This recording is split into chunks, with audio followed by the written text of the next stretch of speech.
हमारे राज्य में तो शेर चीते ऐसे घूमते हैं जैसे कि कुत्ते बिल्लियां। हमने कितने शेर चीतों का शिकार कर दिया है ये तो हमें याद तक नहीं। अलकापुरी में जब तक एक युवराज अपने खाली हाथों से एक शेर का वध नहीं करता तब तक उसका विवाह नहीं होता। क्या कह रहे हैं आप? नागराज, अब देखना ये कुसुमी कैसे हमारे चरणों में लौट कर आती है। ये अच्छी तरह से समझ गई है कि हम इसके कौन से अपराध के विषय में बात कर रहे थे। हाँ महामहिम, ये चतुर महिला समझ गई होगी कि हमें जादूगर विचित्र सेन के साथ इसकी मिली भगत की सूचना मिल गई है। क्षमा कीजिए युवराज, इसमें इतना आश्चर्य की क्या बात है? रूपनगर में आने वाला कोई भी अतिथि हमारे लिए तो ईश्वर के समान ही है। हम जितनी आपकी सेवा करेंगे उतना ईश्वर हम पे प्रसन्न होंगे। बस इसलिए हम आपकी सेवा करने की पूरी चेष्टा कर रहे थे।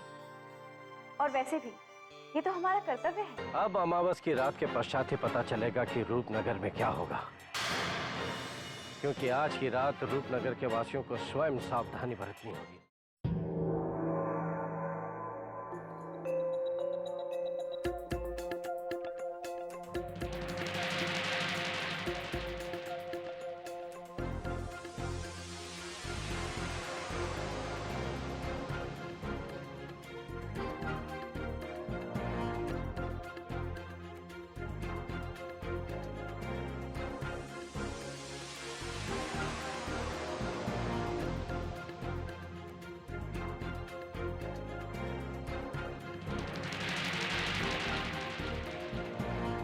युवराज,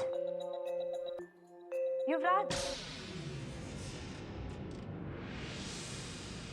युवराज, युवराज।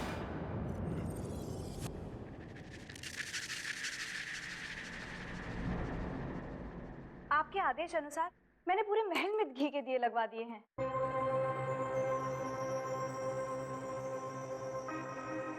किंतु मेरी समझ में ये नहीं आ रहा कि आपने इतने दिए लगाने का आदेश क्यों दिया है।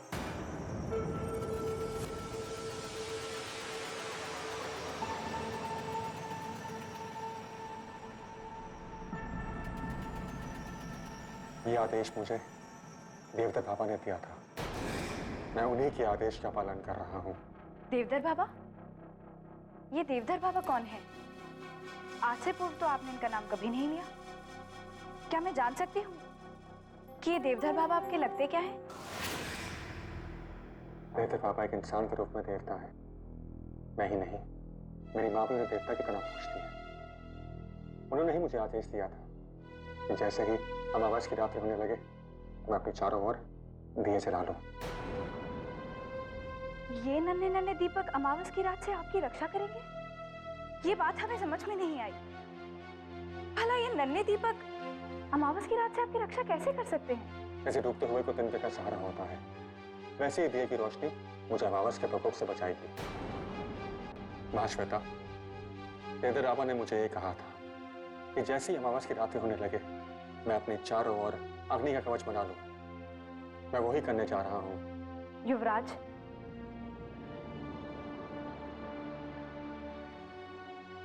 मैं अभी भी नहीं समझ पा रही कि नन्हे दिए आपकी रक्षा कैसे कर पाएंगे। तुम ना ही सको तो अच्छा है। तुमने अमावस की बहुत रात्रि देखी होगी, किंतु अमावस की रात्रि का प्रकोप शायद नहीं देखा होगा। दुर्भाग्य से जिस दिन तुमने अमावस की रात्रि का प्रकोप देख लिया उस दिन तुम्हारे प्राण भी जा सकते हैं। प्राण भी जा सकते हैं? अब मैं आपसे कोई और प्रश्न नहीं करूंगी, क्योंकि मुझे भी अमावस की रात से विचित्र सा भय लगने लगा है। आप आदेश दीजिए, आपकी सेवा में और क्या करना है? अंधेरा होने से पहले महल में रखे समस्त दियों की लौ जला देना और अपने आप को अपने कक्ष में जाकर बंद कर लेना। आपके आदेश का पालन मैं अवश्य करूंगी, किंतु आप मुझे अपने कक्ष में बंद होने का आदेश किस कारण से दे रहे हैं? अभी अभी तुमने हमसे ये कहा था कि तुम हमसे कोई प्रश्न नहीं पूछोगे। यदि तुमने प्रश्न पूछ ही लिया है तो इसका उत्तर अंतिम बार सुन लो। यदि तुमने अपने द्वार भीतर से बंद नहीं किए तो तुम्हारी मौत निश्चित है। यदि अंधेरा होने के पश्चात हमारी दृष्टि तुम पर पड़ गई तो तुम्हें मरने से भगवान भी नहीं बचा सकता। अब जाओ और हमारे पुकारने पर भी हमारे सामने नहीं आना। याद रहे, अंधेरा होने से पूर्व समस्त दिए जला देना। जाओ, चले जाओ। जो आ गया, चलते हैं।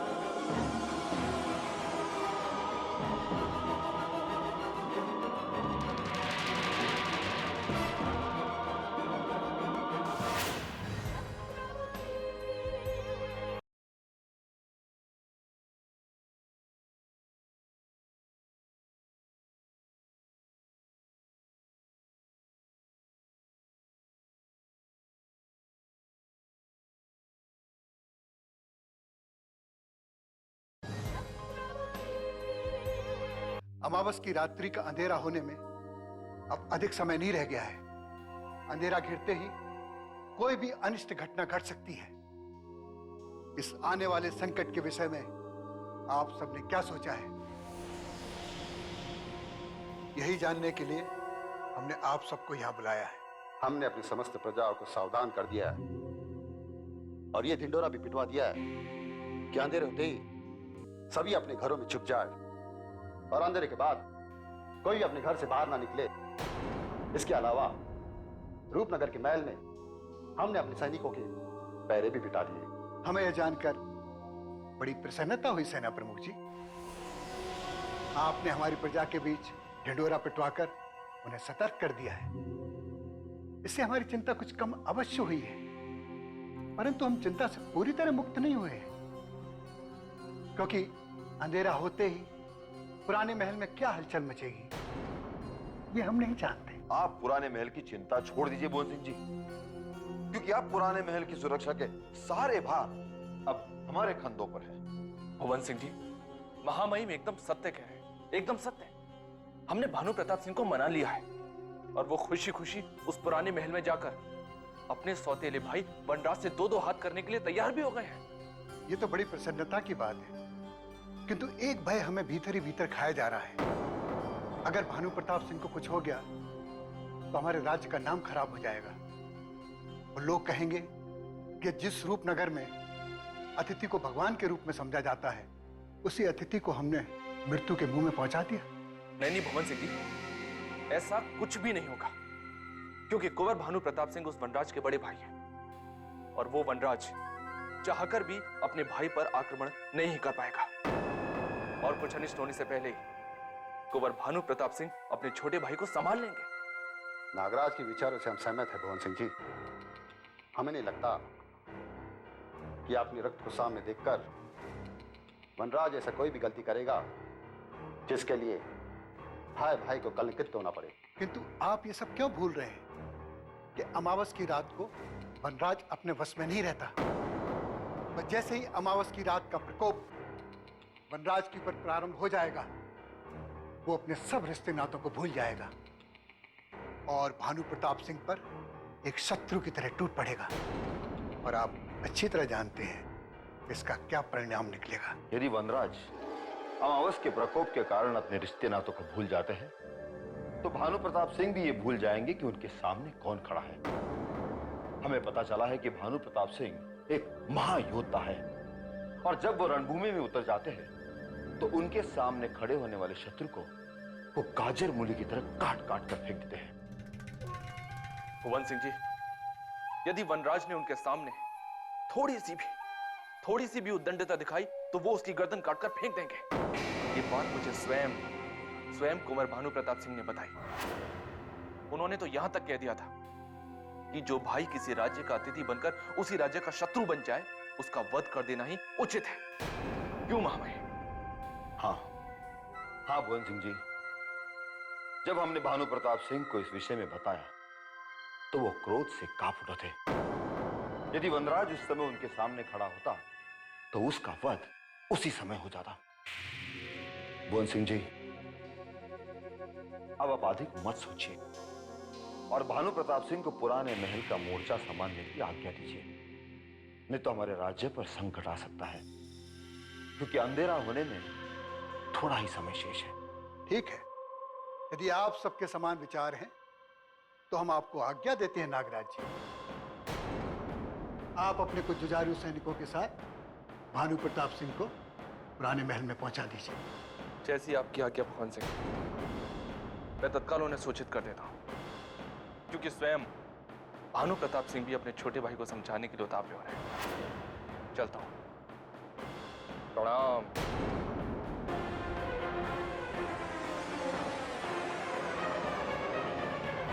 छंगू बंगू, अमावस की अंधेरी काली रात में पुराने महल जाने का साहस रूपनगर के समस्त योद्धाओं में से किसी में भी नहीं है। सबके पसीने छूट रहे हैं, किंतु एक हम हैं जिनने वहां जाने की घोषणा कर दी है। हुजूर, आप तो बहुत बड़े वीर निकले। हम तो समझे थे कि आपका ये विशालकाय शरीर सिर्फ दिखावे का है, लेकिन आज पता चला कि आपका ये शरीर मिट्टी का नहीं, अपितु एक जीते जागते शेर का है। हमें आपकी वीरता पर अभिमान है, गर्व है, किंतु एक बात समझ में नहीं आ रही, आखिर आपको ही केवल क्यों बलि का बकरा बनाया जा रहा है? क्या? कौन है जो हमें बलि का बकरा बनाना चाहता है? बस एक बार तुम हमें उसका नाम बता दो, हम उसे मार मार कर गधा बना देंगे। कोई एक को तो नाम बता दे हुजूर, या तो अनेक गधे ही गधे। क्या सभी गधे हैं? पर हमें तो लगा था कि यहाँ के सभी मनुष्य हमारी तरह बुद्धिमान हैं। हुजूर, इस पूरे संसार में आपसे अधिक बुद्धिमान तो कोई हो ही नहीं सकता, किंतु आप किसी के बहकावे में मत आना, अन्यथा अपने प्राण से हाथ धो बैठेंगे।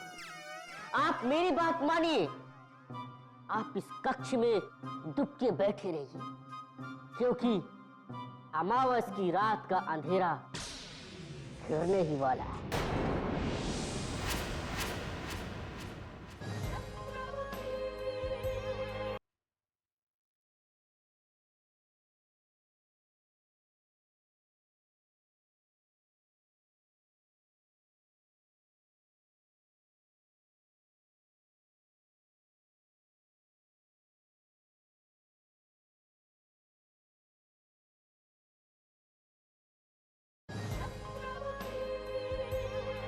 आप मेरी बात मानिए, आप इस कक्ष में दुबके बैठे रहिए, क्योंकि अमावस की रात का अंधेरा घिरने ही वाला है। जैसे जैसे अंधेरा बढ़ता जाएगा, वैसे वैसे वनराज एक भयानक पशु में परिवर्तित हो जाएगा। और आपको पता है, पुराने महल में वो कितने दिनों से भूखा प्यासा बैठा है, और उसके भोजन के लिए आपको वहां भेजा जा रहा है। हमारे साथ छलावा हो रहा है। उस वनराज के भोजन के लिए हमें वहां भेजा जा रहा है। हमें तो इस बात का ज्ञात ही नहीं था। धन्यवाद मेरे भाइयों, तुमने मेरी आंखें खोल दी। हुजूर, आपको जो नहीं पता है वही हम दोनों आपको बताने के लिए आए हैं। अब तो आप इस महल से कहीं भागकर भी नहीं जा सकते, क्योंकि महल के चारों ओर सैनिक ही सैनिक खड़े हैं। हाँ, आपको पता नहीं हमारे रूपनगर के अधिकारी कितने चालबाज हैं।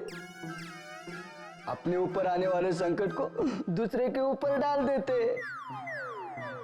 आपको ये भी नहीं पता, पहले इन अधिकारियों ने हमें उस पशुराज से लड़ने के लिए भेजने का विचार किया था, किंतु हम दोनों ने एकदम साफ साफ मना कर दिया, और अब आपको चुन लिया गया। हम भी तुम्हारी तरह वहां जाने से मना कर सकते हैं, फिर हम भी तुम्हारी तरह बच जाएंगे। नहीं हुजूर, अब तो तीर कमान से निकल चुका है, अब कुछ नहीं हो सकता। हुजूर, समझ में नहीं आता, आपने इतना बड़ा कदम उठाने से पहले हम दोनों से राय क्यों नहीं ली? हुजूर, हम दोनों शरीर में भले ही आधे हैं, किंतु बुद्धि में भरपूर है।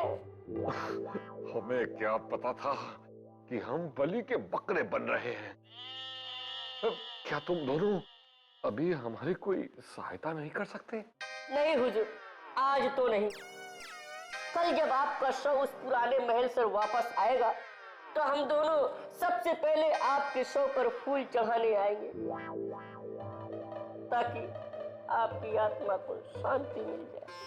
नहीं, हम अभी मरना नहीं चाहते। संसार के सबसे सुंदर आधे अधूरों, यदि तुमने हमें इस समस्या से बचने का कोई समाधान दे दिया तो हम तुम दोनों को अपनी गोद में उठा के अपने राज अलकापुरी ले जाएंगे और वहां की समस्त दासियों से तुम दोनों का विवाह कर देंगे।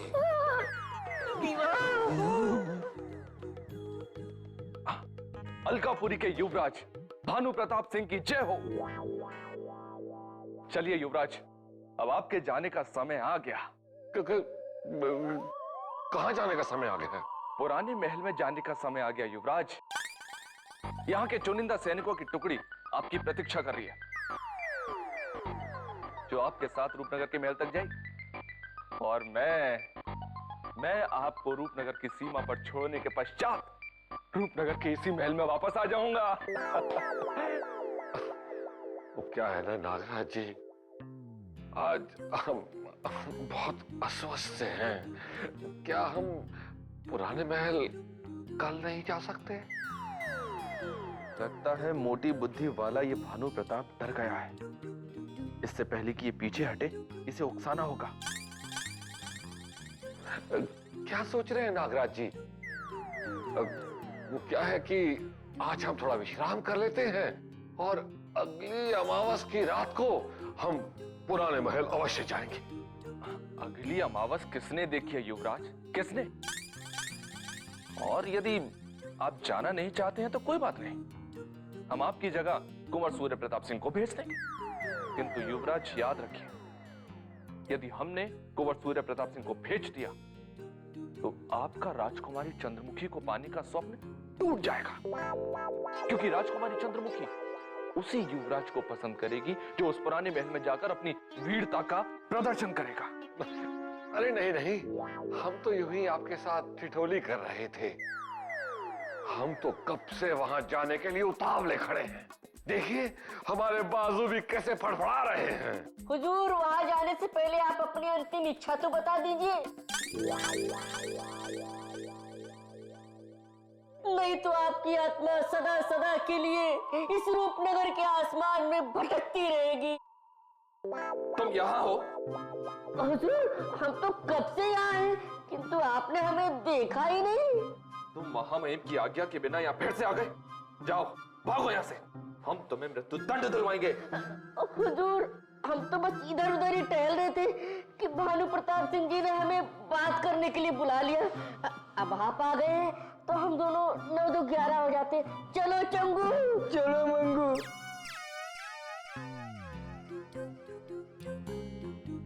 युवराज, आप उन नन्हे नन्हे मूर्खों की बातों पर ध्यान मत देना, क्योंकि वो दोनों जन्म से बोने होने के साथ साथ पागल भी हैं।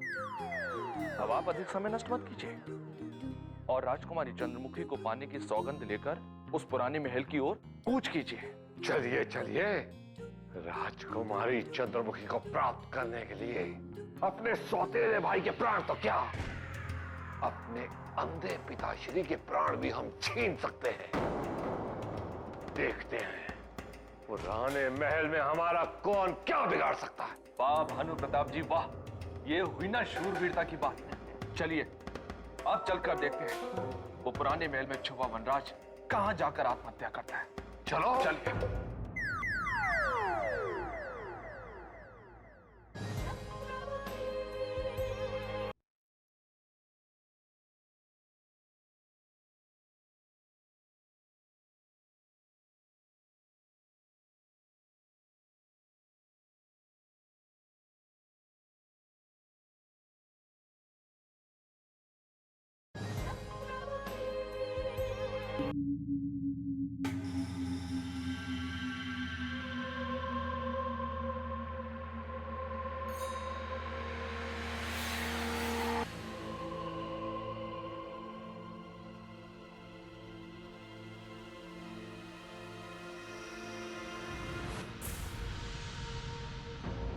पास होकर।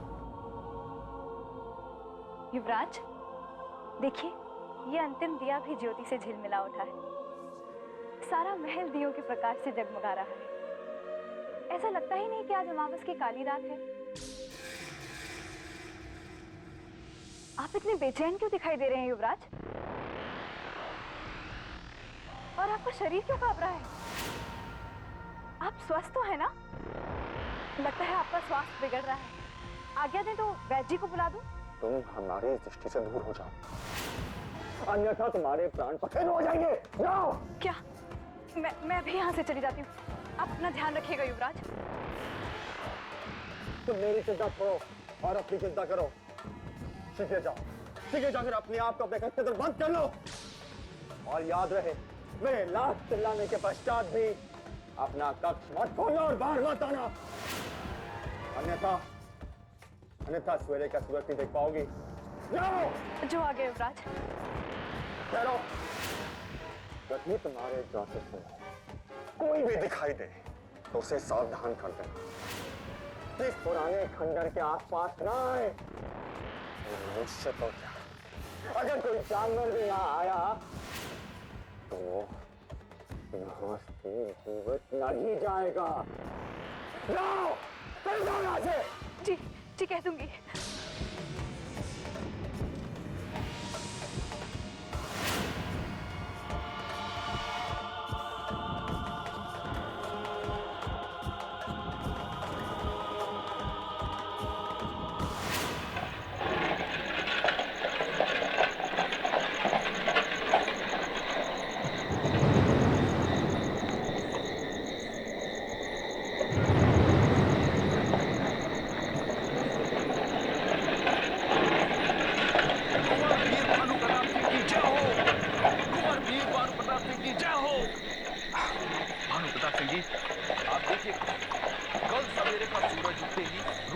प्रजा के मुख पर केवल आपका ही नाम होगा। आपके नाम की जय जयकार करेगी।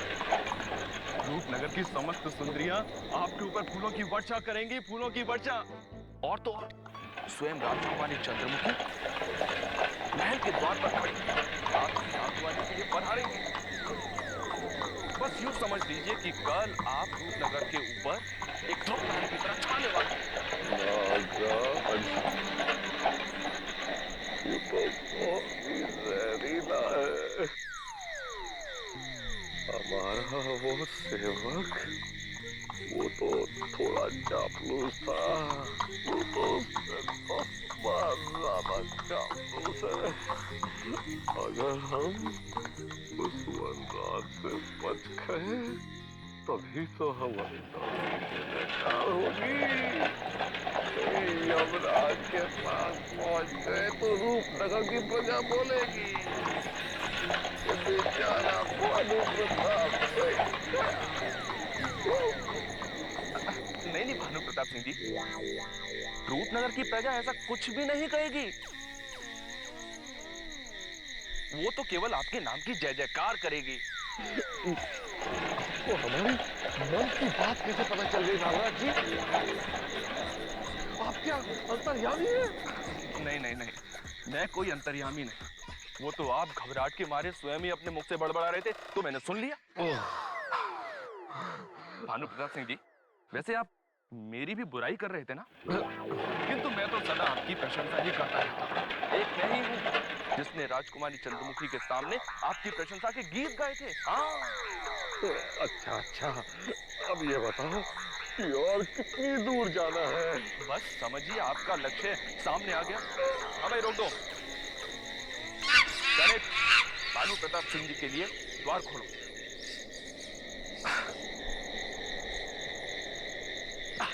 आइए भानु प्रताप जी, आइए।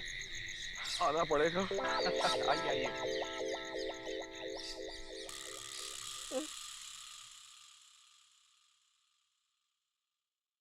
भानु प्रताप जी, आप यहां से चंद कदम दूर जाएंगे तो आपको एक महल दिखाई देगा। बस ये वही महल है जिसमें वो पशुराज बैठा अपने भोजन की प्रतीक्षा कर रहा है। आप शीघ्र से शीघ्र वहां पहुंच जाइए, मैं चलता हूँ। आप कहाँ जा रहे हैं नागराज जी? इतनी शीघ्रता से हमारा साथ ना छोड़िए। आप तो जानते हैं कि राजकुमारी चंद्रमुखी के बाद हम पूरे रूपनगर में सिर्फ आप ही को पसंद करते हैं। क्षमा कीजिए भानु प्रताप जी, हमें यहाँ से एक कदम भी आगे बढ़ाने की अनुमति नहीं है। हमारी सीमा यही समाप्त होती है और आपकी आरंभ होती है। आप जाइए, मैं चलता हूँ। अरे न जाने क्यों आपको छोड़ने का हमारा मन नहीं कर रहा। यदि आप कुछ देर और रुक जाते तो हमें बहुत प्रसन्नता होती। मैं आपके प्रेम को अच्छी तरह से समझता हूँ भानु प्रताप जी, किंतु मैं क्या करूँ, मैं बहुत विवश हूँ। अब आप शीघ्र जाकर अपने भाई को गले मिल लीजिए। कितने वर्षों के पश्चात दोनों भाइयों का मिलन होगा। हाँ, मैं चलता हूँ। ठीक है नागराज जी, हम याद रखेंगे। आपने हमारा आग्रह नहीं माना। यदि हमारा आग्रह मान लेते तो आपको क्या होता? भानु प्रताप, जो भी लाभ उठाना है ना, केवल आप ही उठाइए, मुझे कुछ नहीं उठाना। मुझ में इतना साहस नहीं है कि मैं उस महल में जाकर उस परशुराज का सामना कर सकूं। मैं चलता हूँ। हाँ, मैं चलता हूँ। चलो भाई, चलो जल्दी चलो, रूपनगर पहुंचना है। अरे आओ तुम लोग इधर आओ। दो इधर, एक हमारे आगे आ जाओ, आगे आ जाओ हमारे, दो पीछे। अब धीरे धीरे आगे बढ़ो उस तरफ। देखते रहना, कोई पशु कोई इंसान दिखे तो हमारी ओर ना आए। चलो।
पूरा पूरा पुराना महल।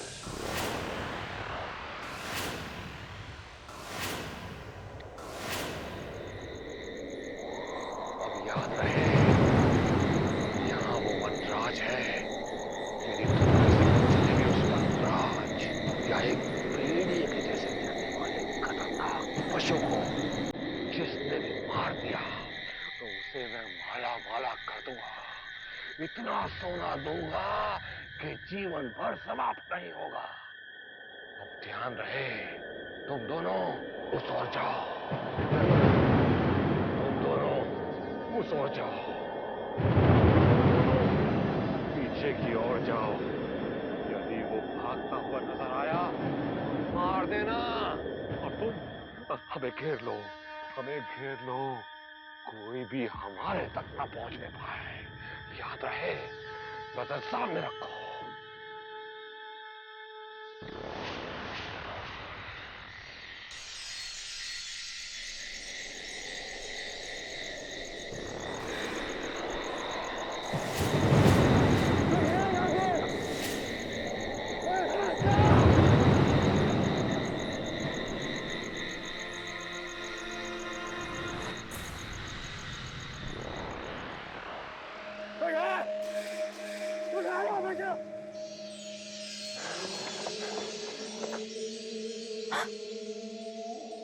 मैं जानता हूँ ये मनुष्य की गंधारी है। कहाँ हो तुम? कहाँ हो? कहाँ हो? कहाँ हो? कहाँ हो?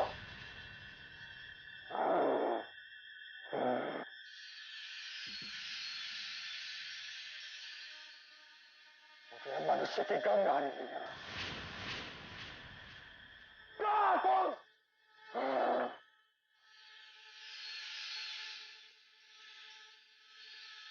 ये युवराज तो बहुत हिंसक होता जा रहा है। अच्छा होता कि मैं रूपनगर के महल में चली गई होती।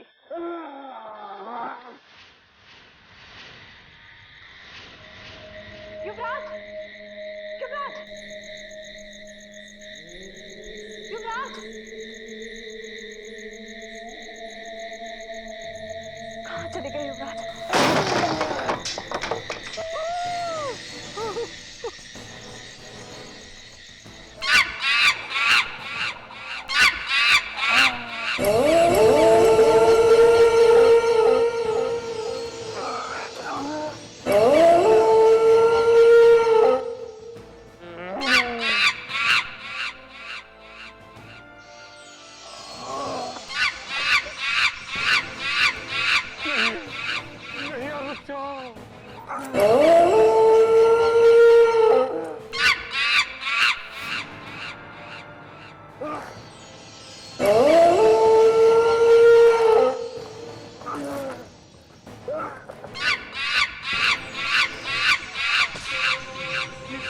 ये किस ओर जा रहा है? रूपनगर के महल की ओर जा रहा है। अच्छा, धीरे धीरे संभल के इसका पीछा करो।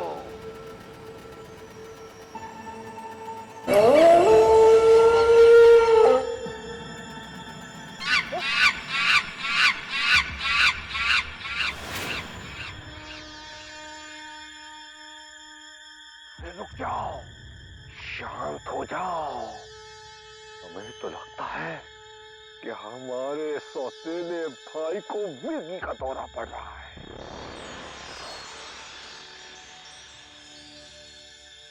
यदि उसे हमारी कोई आवाज पहुंच गई तो हम में से कोई भी जीवित नहीं बचेगा और तुम्हारी राजकुमारी चंद्रमुखी महारानी बनने से पहले ही विधवा हो जाएगी। चलो चलो, हमारे दाएं बाएं इर्द गिर्द ऊपर नीचे हमें बचाते हुए चलो। हमें अभी विवाह करना है।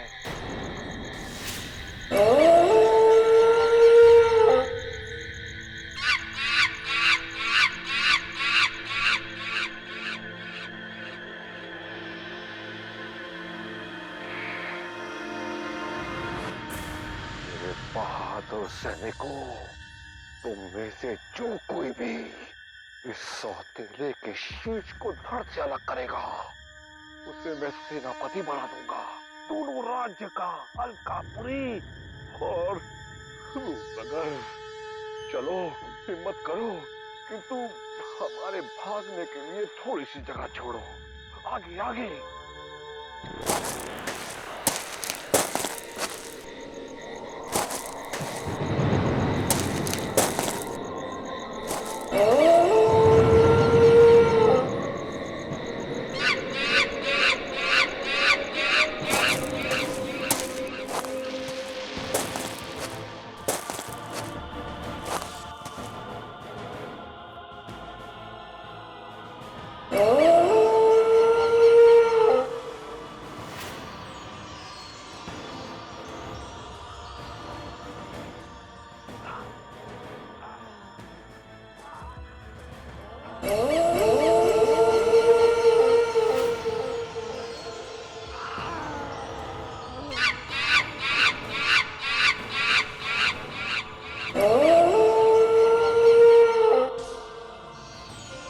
याद रखना मेरे बहादुर सैनिकों, आज अपने देश के लिए शहीद होने की बारी आ गई है।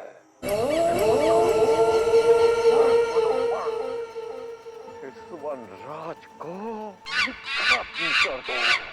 मैं मालामाल कर दूंगा, मालामाल। आगे बढ़ो, आगे बढ़ो।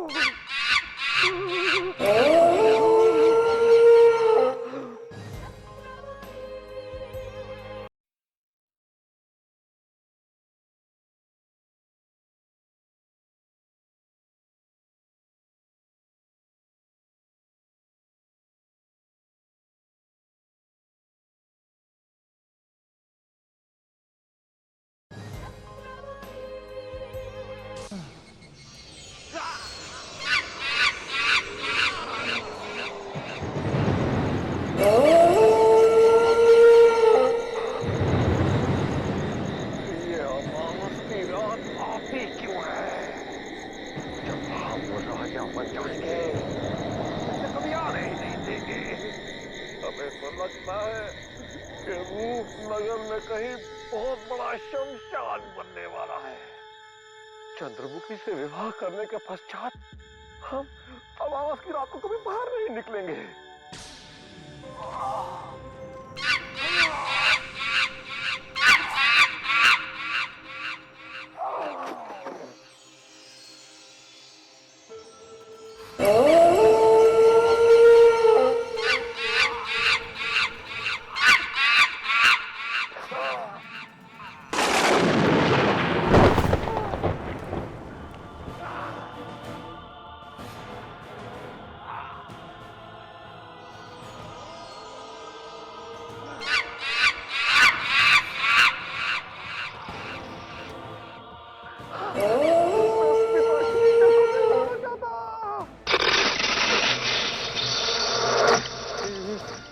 क्या हो रहा है बताओ। सरकार, उसके तो नाखून बढ़ते जा रहे हैं सरकार।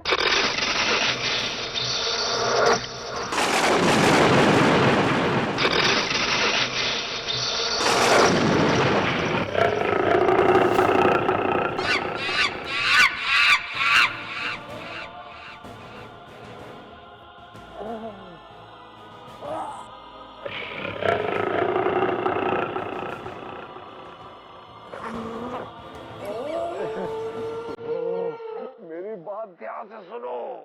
कोई भी की आंखों में नहीं देखेगा वरना अंधे हो जाओगे। अब बताओ क्या हो रहा है? मैं देखूं क्या सरकार? आपने तो कहा आंखें बंद कर लो। अरे मूर्खो, देखो किंतु आंखों में मत देखो। बताओ क्या हो रहा है?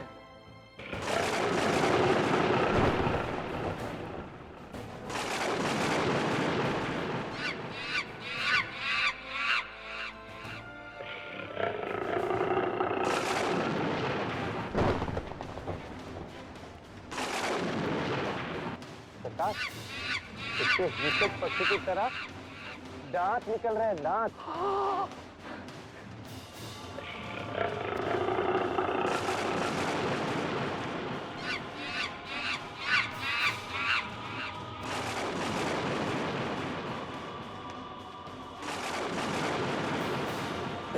इसके शरीर पे तो पक्षी की तरह बाल उग रहे हैं सरकार।